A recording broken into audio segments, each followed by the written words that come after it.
અમદાવાદમાં ગટર અને પાણીની સમસ્યાને લઈને સ્થાનિકો આકરા પાણીએ છે। ગોમતીપુર સબ ઝોનલ ઓફિસ ખાતે વિરોધ કરવામાં આવ્યો। વર્ષોથી ગટર અને પાણીની સમસ્યાને લઈને સ્થાનિકોની મુશ્કેલી વધી છે। અનેક રજૂઆતો, જો કે તંત્રએ આંખ આડા કાન કર્યા। 10 થી વધુ ચાલીમાં સમસ્યા હોવાથી સબ ઝોનલ ઓફિસે વિરોધ પ્રદર્શન કરવામાં આવ્યું। સમસ્યાનો ઉકેલ ના આવે તો ભૂખ હડતાલની પણ ચીમકી ઉચ્ચારવામાં આવી છે। ગટરનું પાણી આવતા રોગચાળો ફાટી નીકળ્યો હોવાનો સ્થાનિકોનો દાવો છે।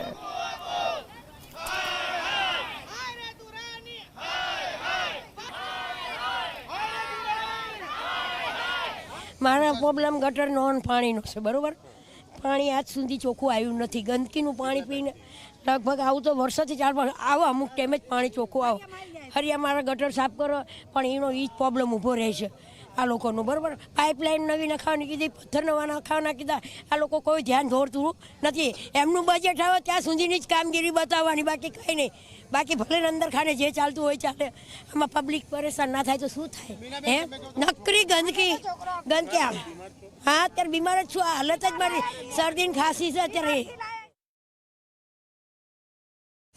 ગોમતીપુર સબ ઝોનલ ઓફિસ ખાતે છું કે જ્યાં આ રહીશો, આ સ્થાનિકો, અલગ અલગ ચાલીઓના લોકો છે, તેઓ રજૂઆત કરવા માટે આવ્યા છે। ઘણા સમયથી તેમના ત્યાં એ અલગ અલગ સમસ્યા છે, એ ડ્રેનેજ લાઇન બેક મારવી, પાણીની સમસ્યાની વાત હોય કે અન્ય બાબતની, એ ફરિયાદો, રજૂઆતો, તેમ છતાં પણ એનો નિવેડો ન આવતા આજે તમામ લોકો ભેગા થયા છે અને ગોમતીપુર સબ ઝોનલ ઓફિસે પહોંચ્યા છે। તેમની સાથે વાત કરીશું। પહેલાં તો આ વિરોધ કોનો છે? સ્થાનિકોનો છે કે કોઈ પાર્ટીનો છે? કોઈ પાર્ટીનો નથી, આ સ્થાનિકોનો છે અને હું આગેવાન છું, એટલે મેં રજૂઆત વારંવાર કર્યા વગર આ 6 મહિનાથી 1 વર્ષથી અમે રજૂઆત કરી છે।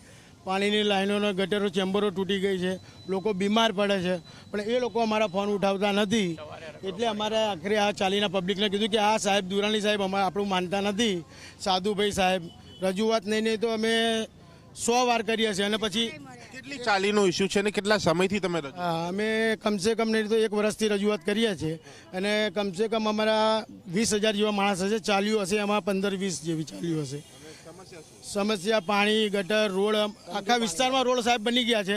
ખાલી અમારા સુખરાણ મગરથી ટોપી મિલ સુધી રોડ આજ સુધી બન્યો નથી, એના 15 વર્ષ થઈ ગયા છે। તમે શું કહેશો, શું તકલીફ? તકલીફ અમારી ચાલીની અંદર એવી છે ને સાહેબ કે પાણી પીવાનું, ગટરનું પાણી રહ્યું અંદર મિક્સ થાય છે, બરાબર।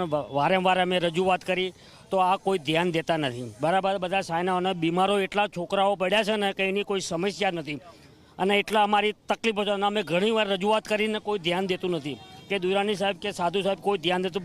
ફોન છે ને અમારા બ્લેક ચેકમાં નાખી દેશે, આવી અમારી રજૂઆત છે। રજૂઆત કરવા આવ્યા, જો કંઈ નહીં થાય તો અમે રજૂઆત નહીં કરજો, નહીં થાય તમે ભૂખ હડતાલ પર ઉતરશું।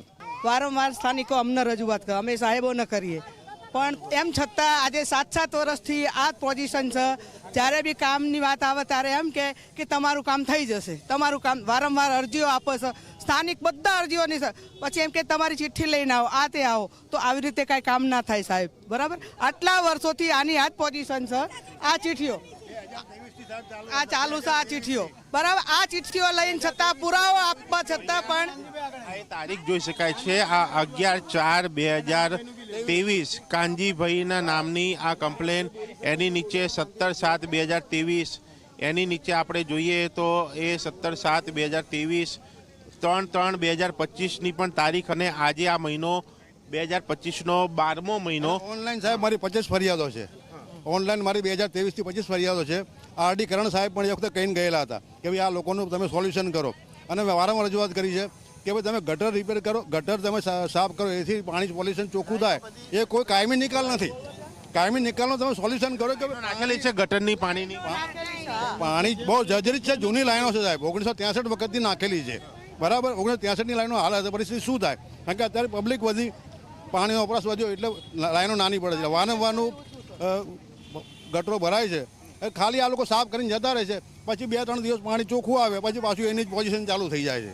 અને સાહેબ એ વખતે કીધેલું છે ગટરની આ જ પ્રોબ્લેમ છે 6 મહિનાથી, અને મારા ઘરમાં બધા બીમાર આના કારણે। ખાડાવાળી ચાલીમાં મારા ઘરમાં મારો છોકરો 1 વર્ષથી બીમાર, અને આ લોકો કંઈ ધ્યાન, અમે અહીંયા આવીને કીધું ને તો અમારા નંબર બ્લેક લિસ્ટમાં નાખી દીધા। હા, આની ઉપર રજૂઆત કરી છે કે ના અહીંયા ઉપર અમે દુરાની ના કરીએ. અમે દુરાની સાહેબને કીધું, સાધુ સાહેબને કીધું, પછી એમને અમારું ના માન્યા તો એમને ઉપરી અધિકારી છે આસિસ્ટન્ટ કમિશનર સુનિલભાઈ પટેલ, એમને રજૂઆત કરી તો એમને મારી સામે જ ફોન કર્યો હતો દુરાનીભાઈને 20 દિવસ થયા કે ભાઈ આ પિન્ટુભાઈનું તમે કામ કરી નાખો, પણ એ તોય હજી માણસ અમારા ત્યાં જોવા નથી આવ્યા. બરાબર, પછી મેં ફોન કર્યો એમને તો રૂબરૂમાં, તો મને કહે કે હું જોવડાવી લઈશ. કોઈ એમની જોડે મારો નહીં એમને કઈ રીતના એમને જોવડાવી લેશે? એટલે એમને આ ભ્રષ્ટાચાર કરવો છે, કોન્ટ્રાક્ટર સેટિંગ કરવું છે, આ જ દુરાની સાધુનું કામ છે. આ તકલીફ છે, આ આક્ષેપ છે અને એની સામે એ સમસ્યાનો નિવેડો આવે એ સ્થાનિકોની માંગ છે. ત્યારે જોવાનું એ રહે છે કે જે લોકો સામે આક્ષેપ છે એમને આ રજૂઆત કરવામાં આવી છે, ઉપરી અધિકારીને પણ રજૂઆત કરવામાં આવી છે અને આજે આ કાર્યક્રમ થયો છે. એ બાદ આ સમસ્યાનો નિવેડો ક્યારે આવે છે કે પછી આ વિરોધ વધુ વકરે છે. કેમેરામેન ઉમેશ સાથે દર્શન રાવલજી, મીડિયા, અમદાવાદ.